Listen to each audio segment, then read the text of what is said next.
जय Jagannath.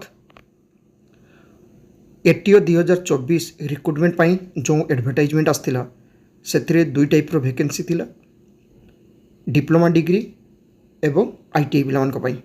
Diploma degree पिलामानकर main written exam शेष होता एवं तार पिला माने चेक करि पारथिले तांकर आंसर की अर्थात केते मार्क कहार अच्छे सेटा मध्य चेक करथिले, किंतु से चेक करबा समय रे बहुत पिलांकर किछि ना किछि ऑब्जेक्शन करथिले किछि आंसर उपरे।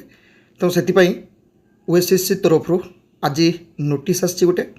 ए नोटिस रे भलो भाबे देखंतु, एथिरे रहिछि जो पिला माने तांकर आंसर की पई माने क्लेम करथिले सेही पिला मानक पई बा समस्तक पई पुणी गोटे फाइनाल आंसर की आसी जाइछि। एही फाइनाल आंसर की पिला माने चेक करि परिबे, जमती पिला माने निजे चेक करथिले सेमती तो जानि परिबे। तो से माने ओएसएससी वेबसाइट रे जाके निजर केते मार्क रहउछि सेहीटा पुणी थरे चेक करनियंतु। फाइनाल आंसर की आसी जाइछि, कारण आगुर जो आंसर कीटा आस्थिला सेथरे निश्चय किछि ना किछि भूल रहितिला। पिला मानकर निश्चय रिवाइज करिया पई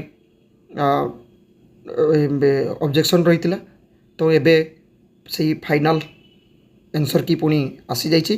पिला माने सेटा चेक करो, चेक करिया सहित निजे एबे जानि परिबो कहार केते मार्क रही। किछि जंकर हुए तो मार्क बढ़ी पारे, कहार भी हुए तो मार्क कमी पारे, किंतु पिला माने देखिनियो एवं कहार केते मार्क रहिला पिला माने कमेंट बॉक्स रे जानिबो।